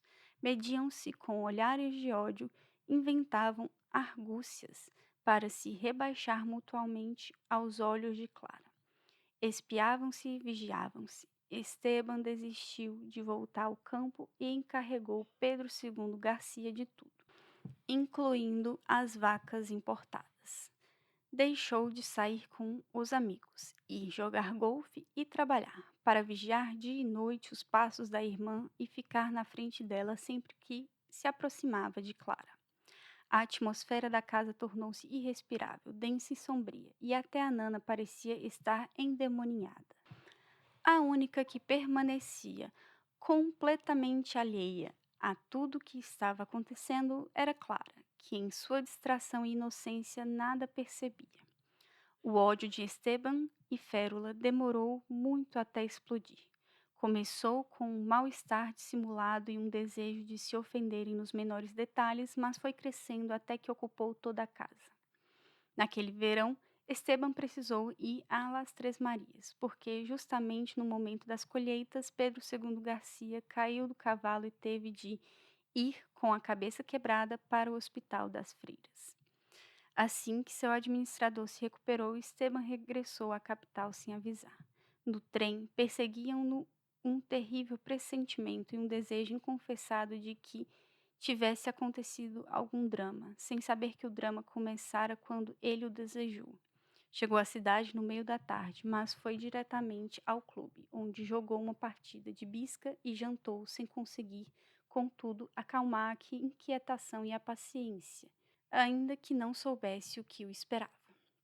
Durante o jantar, houve um pequeno tremor de terra. Os lustres de pingentes balançaram com o habitual chacoalhar do cristal, mas ninguém ergueu a vista. Todos continuaram a comer e os músicos a tocar, sem perder uma nota, exceto Esteban Trueba, que se sobressaltou como se aquilo tivesse sido um aviso. Acabou de comer às pressas e pediu a conta e saiu. Férula, que em geral tinha os nervos sob controle, nunca pudera habituar-se aos tremores de terra. Chegou a perder o medo dos fantasmas que Clara invocava e dos ratos do campo, mas os terremotos a assustavam até os ossos e, muito tempo depois de eles terem passado, ela permanecia abalada. Naquela noite ainda não se tinha deitado e foi ao quarto de Clara, que havia tomado sua infusão de tilha e estava dormindo placidamente. À procura de um pouco de companhia e calor, encostou-se a seu lado, evitando acordá-la e murmurando orações silenciosas para que o tremor não degenerasse em terremoto. Ali a encontrou Esteban Trueba. Entrou em casa silencioso como um bandido, subiu ao quarto de Clara sem acender as luzes e surgiu tão de repente como uma tromba d'água diante das duas mulheres adormecidas que o julgavam em Las Três Marias. Lançou-se contra a irmã com a mesma raiva com que teria agredido um sedutor de sua mulher e arrancou-a da cama aos puxões. Arrastou-a pelo corredor, desceu aos empurrões pela escada e a fez entrar à força na biblioteca, enquanto Clara, na porta do quarto, gritava sem compreender o que tinha acontecido. A sós com Férula, Esteban descarregou sua fúria de marido insatisfeito e gritou à sua irmã o que nunca lhe deveria ter dito, desde Fanchona até Meretriz, acusando-a de perverter sua mulher, desviá-la com carícias de solteirona, torná-la lunática, distraída, muda e espírita, com artes de lésbica, aproveitar-se dela em sua ausência, manchar até o nome dos filhos, a honra da casa e a memória de sua santa mãe, que já estava farto de tanta maldade e que a expulsava de sua casa. Que fosse embora rapidamente, que não queria tornar a vê-la nunca mais e lhe proibia que se aproximasse de sua mulher e de seus filhos, que não lhe faltaria dinheiro para subsistir com decência enquanto ele vivesse, como já lhe prometeram uma vez, mas que se voltasse a vê-la rondando sua família, a mataria, que metesse isso bem na sua cabeça. Juro-lhe por nossa mãe que eu a mato. Maldito seja, Esteban, gritou-lhe Férula. Ficará sempre sozinho, sua alma e seu corpo encolherão, e você morrerá como um cachorro. E saiu para sempre do casarão da esquina, vestindo apenas sua camisola e sem nada a levar. No dia seguinte, Esteban Trueba foi procurar o padre Antônio e contou-lhe, em resumo, o que acontecera. O sacerdote escutou-o calmo com um olhar impassível de quem já tivesse ouvido a história. O que você quer de mim, meu filho? Perguntou quando Esteban acabou de falar. Que faça chegar a minha irmã todos os meses um envelope que eu lhe entregarei. Não quero que passe dificuldade financeira e esclareço que não faço isso por afeto, mas por cumprir uma promessa. Padre Antônio recebeu o primeiro envelope com um suspiro e esboçou o gesto de dar a bênção, mas Esteban já fizera meia volta e saíra. Não deu nenhuma explicação a Clara a respeito do que acontecera entre ele e sua irmã. Informou-lhe que a expulsara da casa, proibindo-a de tornar a mencioná-la na sua presença e sugerindo-lhe que, se tivesse alguma decência, tampouco a mencionasse na sua ausência. Mandou recolher sua roupa e todos os objetos que pudessem recordá-la e fez de conta que ela morrera. Clara compreendeu que seria inútil fazer-lhe perguntas. Foi à sala de costura buscar o pêndulo que lhe servia para comunicar-se com os fantasmas e usava como instrumento de concentração. Estendeu no chão um mapa da cidade, suspendeu o pêndulo a meio metro e esperou que as oscilações lhe indicassem o rumo da cunhada. Mas depois de tentar durante toda a tarde, percebeu que o sistema não daria resultado se Férula não tivesse domicílio fixo. Dada a ineficácia do pêndulo para localizá-la, saiu vagando de coche, esperando que o instinto a guiasse, mas nem isso deu resultado. Consultou a mesa de 3 pés sem que nenhum espírito guia aparecesse para conduzi-lo. Ao longo das ruelas da cidade, até o lugar onde Férula estivesse, chamou-a com o pensamento e não obteve resposta, e nem mesmo as cartas de tarô a iluminaram. Então decidiu recorrer aos métodos tradicionais e começou a procurá-la em meio às amigas. Interrogou os fornecedores e todos os que tinham relações com ela, mas ninguém voltara a vê-la. Suas investigações levaram-na finalmente ao padre Antônio. Não a procure mais, senhora, disse o sacerdote. Ela não quer vê-la. Clara compreendeu que essa era a razão pela qual não funcionara nenhum de seus infalíveis sistemas de adivinhação. As irmãs Moura tinham razão, disse para si. Não se pode encontrar quem não quer ser encontrado. Esteban Trueba entrou numa fase muito próspera. Seus negócios pareciam tocados por uma varinha mágica. Sentia-se satisfeito com a vida. Era rico, tal como um dia se propusera. Possuía a concessão de outras minas, estava exportando frutas para o exterior, formou uma empresa construtora e Las Três Marias, cujas dimensões em muito se haviam ampliado, convertera-se na melhor propriedade da região. Não afetou a crise econômica que convulsionou o restante do país. Nas províncias do norte, a falência das salitreiras havia deixado na miséria milhares de trabalhadores, as famélicas tribos de desempregados que arrastavam suas mulheres, seus filhos e seus velhos. Procurando trabalho pelos caminhos, se haviam aproximado da capital e lentamente formaram um cordão de miséria ao redor da cidade, instalando-se de qualquer maneira entre tábuas e pedaços de papelão, em meio ao lixo e ao abandono.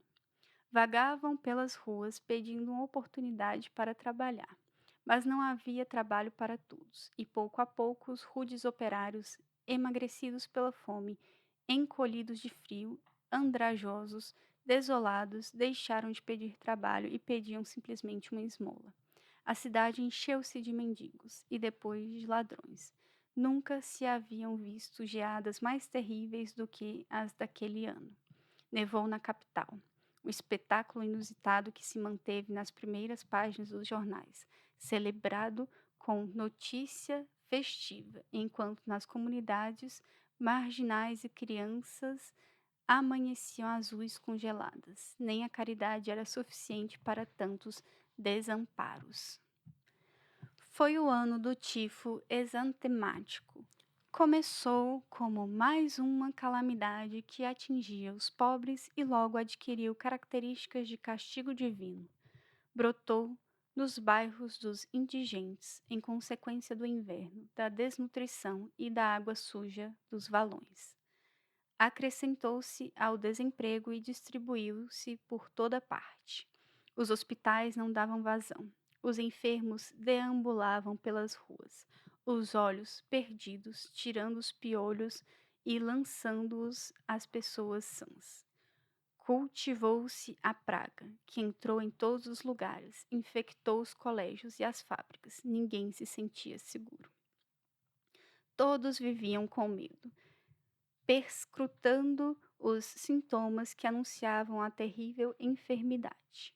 Os contagiados começavam a tiritar de um frio sepulcral nos ossos, sendo, pouco a pouco, tomados pelo estupor. Ficavam parados como imbecis, consumidos pela febre, cheios de manchas, cagando sangue, delirando com fogo e naufrágio, caindo ao chão, os ossos frágeis como lã, as pernas bambas de trapo e um gosto de bilis na boca. O corpo em carne viva, uma pústula vermelha ao lado de outra azul, outra amarela e outra negra, vomitando até as tripas e suplicando a Deus que tivesse piedade e os deixasse morrer de uma vez, porque não aguentavam mais, tinham a cabeça a ponto de explodir, e a alma lhes fugia em merda e vapor. Esteban propôs levar toda a família para o campo, a fim de preservá-la do contágio, mas Clara não quis sequer ouvir falar no assunto. Estava muito ocupada, socorrendo os pobres em tarefas que não tinham princípio nem fim. Saía muito cedo e às vezes voltava perto da meia-noite. Esvaziou os armários da casa, tirou a roupa das crianças, os cobertores das camas, os casacos de seu marido. Tirava a comida da despensa e estabeleceu um sistema de remessa com Pedro II Garcia, que mandava de Las Três Marias queijos, ovos, carnes frescas, frutas, galinhas e ela distribuía a seus necessitados. Emagreceu e sentia-se extenuada. Voltou a caminhar sonâmbula durante a noite. A ausência de Férula fez-se sentir na casa como um cataclismo, e até a Nana, que sempre desejara que aquele momento chegasse um dia, inquietou-se. Quando começou a primavera e Clara pôde descansar um pouco, acentuou-se a tendência a escapar à realidade e perder-se na fantasia. Ainda que já não contasse com a impecável organização da cunhada para organizar o caos do casarão da esquina, despreocupou-se das coisas domésticas. Delegou tudo às mãos da Nana e dos demais empregados e enveredou pelo mundo das aparições e das experiências psíquicas. Os cadernos de anotar a vida tornaram-se confusos e sua caligrafia perdeu a elegância de convento que sempre tivera, degenerando em traços calcados que, às vezes, eram tão minúsculos que não podia ser lidos, e outras vezes tão grandes que 3 palavras enchiam uma página.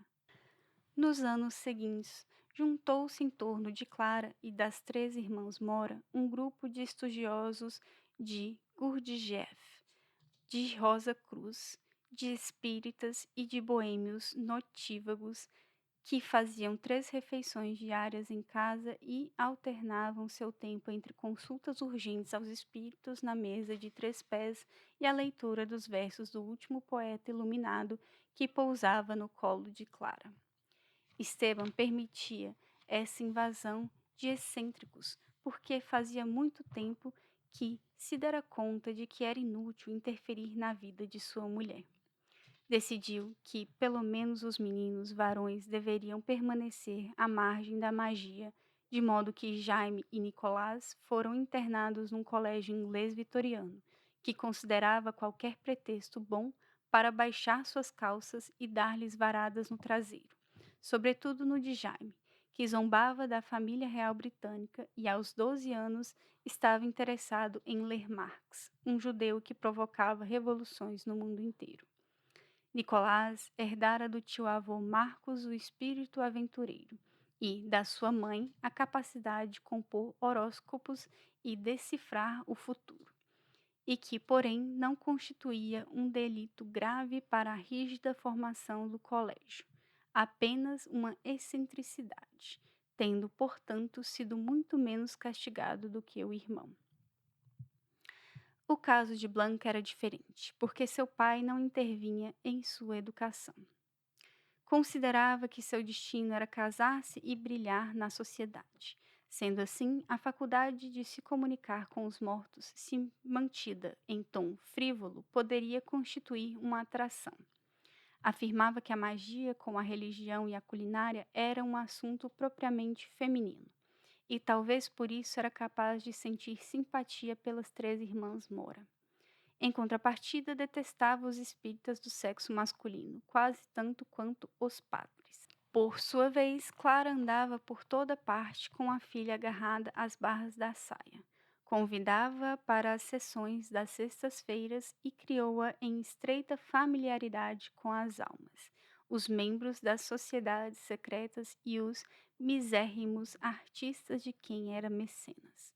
Tal como fizera com a mãe nos tempos da mudez, levava agora Blanca para ver os pobres, carregada de presentes e atenuantes. Isso serve para nos tranquilizar a consciência, filha, explicava a Blanca. Mas não ajuda os pobres. Eles não precisam de caridade, mas sim de justiça. Era nesse ponto que tinha as maiores discussões com Esteban, cuja opinião a esse respeito era diferente. Justiça. É justo que todos tenham o mesmo? Os malandros o mesmo que os trabalhadores? Os tontos o mesmo que os inteligentes? Isso não acontece nem com os animais. Não é uma questão de ricos e pobres, mas de fortes e fracos. Estou de acordo que todos devemos ter as mesmas oportunidades, mas essa gente não faz nenhum esforço.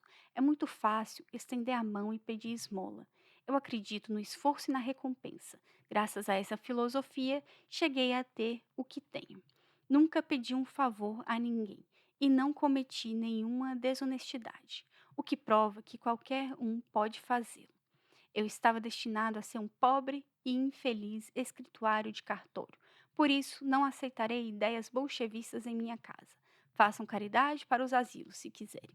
Isso está certo, é bom para a formação das senhoritas. Mas não me venham com as mesmas cretinices de Pedro III Garcia, porque eu não vou aguentar. Era verdade. Pedro III Garcia estava falando de justiça em Las Três Marias. Era o único que se atrevia a desafiar o patrão. Apesar das surras que lhe dava o pai, Pedro II Garcia, sempre que o surpreendia. Desde muito jovem, o rapaz fazia viagens sem autorização à aldeia para conseguir livros emprestados, ler os jornais e conversar com o mestre escola, um comunista ardente que anos mais tarde seria morto com um balaço entre os olhos. Também à noite fugia para o bar de São Lucas, onde se reunia com os sindicalistas, que tinham a mania de consertar o mundo em meio a goles de cerveja, ou com o gigantesco e magnífico Padre José Dulce Maria, um sacerdote espanhol com a cabeça cheia de ideias revolucionárias, que lhe valeram ser jogado pela Companhia de Jesus naquele fim de mundo, mas nem por isso renunciou a transformar as parábolas bíblicas em panfletos socialistas. No dia em que Esteban Trueba descobriu que o filho de seu administrador estava distribuindo literatura subversiva a seus empregados, chamou-o ao escritório e, diante de seu pai, deu-lhe uma surra com um chicote de pele de cobra.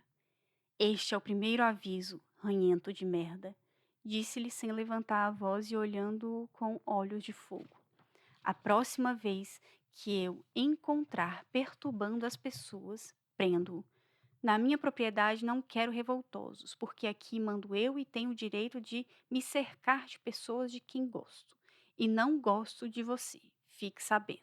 Tolero-o por causa de seu pai, que me serviu lealmente durante muitos anos, mas tome cuidado, porque pode acabar muito mal. Retire-se. Pedro III Garcia era parecido com o pai. Moreno, de feições duras, esculpidas em pedra, com grandes olhos tristes, cabelo negro e teso, cortado à escovinha. Tinha só dois amores, seu pai e a filha do patrão, que amou desde o dia em que dormiram nus sob a mesa da sala de jantar, em sua tenra infância. E Blanca não se livrou da mesma fatalidade. Cada vez que ia passar férias no campo e chegava lá às Três Marias, em meio à poeirada provocada pelos coches carregados com a complexa bagagem, sentia no coração o bater, como um tambor africano, de impaciência e ansiedade. Era a primeira a saltar do veículo e saía correndo até a casa, encontrando sempre Pedro III Garcia, no mesmo lugar em que se tinham visto pela primeira vez, de pé junto ao umbral, meio oculto pela sombra da porta, tímido e fosco. As calças poídas, descalço, os olhos de velho espreitando o caminho para vê-la chegar. Os dois corriam e se abraçavam, beijavam-se, riam, davam-se empurrões carinhosos e rolavam pelo chão, um puxando os cabelos do outro e gritando de alegria. Pare, menina, saia de perto desse maltrapilho, gritava a Nana, tentando separá-los. Deixe-os, Nana, são crianças e se gostam, tranquilizava a Clara, que sabia mais. Os meninos escapavam correndo, escondiam-se para contar um ao outro tudo o que havia acumulado durante os meses de separação. Pedro entregava-lhe encabulado uns bichinhos que esculpira para ela em pedaços de madeira. E em troca, Blanca dava-lhe os presentes que tinha juntado para ele. Um canivete que se abria como uma flor e um pequeno imã que atraía por obra de magia os pregos enferrujados do chão.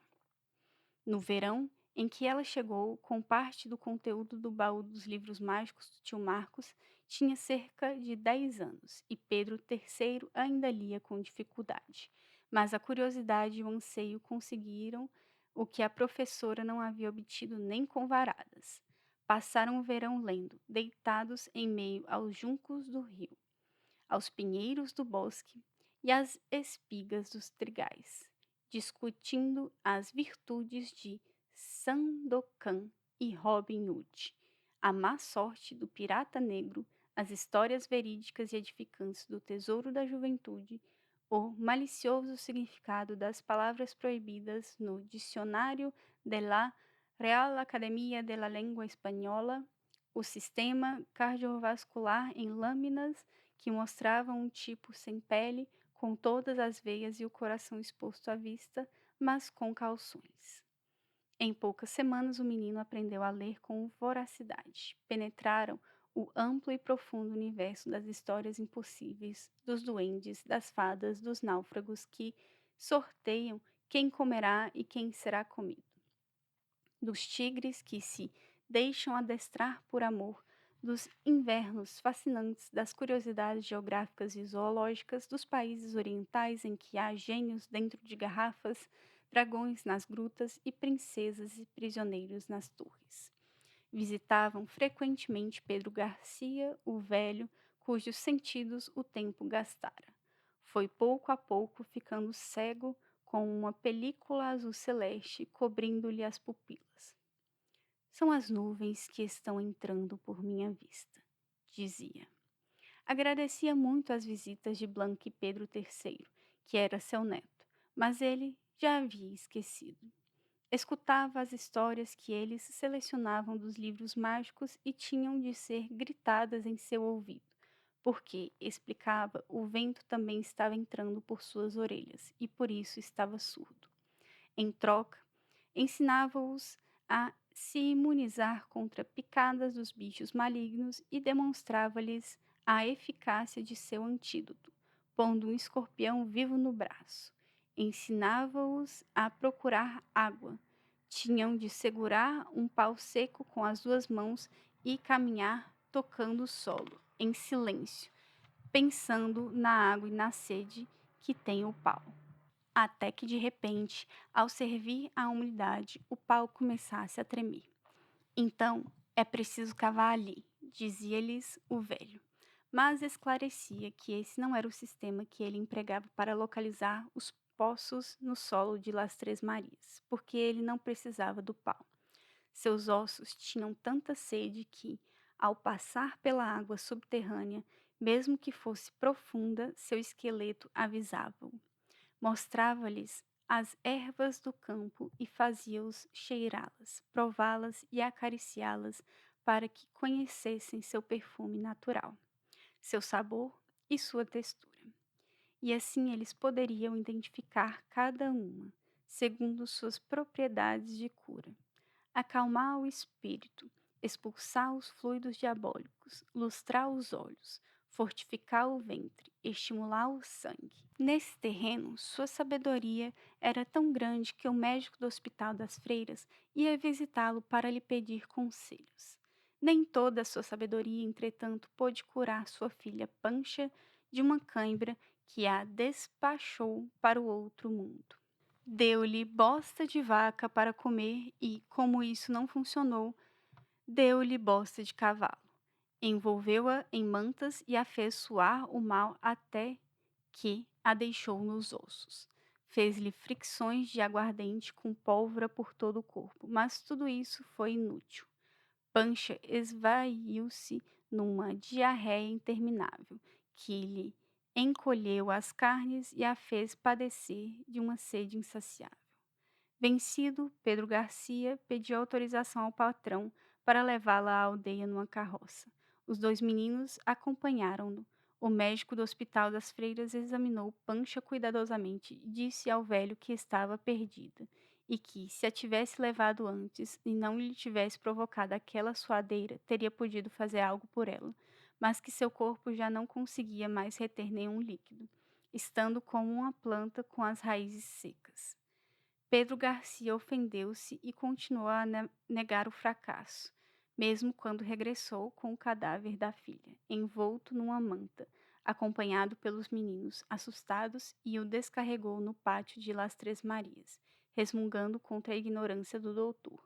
Enterraram-na em local privilegiado no pequeno cemitério junto da igreja abandonada na base do vulcão, porque de certa forma ela havia sido mulher do patrão, já que lhe dera o único filho que herdou o seu nome, embora não tivesse herdado sobrenome, e um neto, o estranho Esteban Garcia, que estava destinado a cumprir um terrível papel na história da família. Um dia, Pedro Garcia, o velho, contou a Blanca e a Pedro III a história das galinhas que se puseram de acordo para enfrentar uma raposa que todas as noites entrava no galinheiro para roubar os ovos e devorar os pintinhos. As galinhas decidiram que já estavam fartas de aguentar a prepotência do animal. Esperaram-no organizadas e, quando ele entrou no galinheiro, fecharam-lhe a passagem. Rodearam-no e caíram-lhe em cima com bicadas até deixá-lo mais morto que vivo. E então a raposa fugiu com o rabo entre as pernas, perseguida pelas galinhas. Terminou o velho. Blanca riu com a história e comentou que isso era impossível, porque as galinhas nascem estúpidas e débeis, enquanto as raposas nascem astutas e fortes. Mas Pedro III não riu. Ficou durante toda a tarde pensativo, ruminando a história da raposa e das galinhas, e talvez tenha sido esse o instante em que o menino começou a fazer-se homem. Fim do 4º capítulo.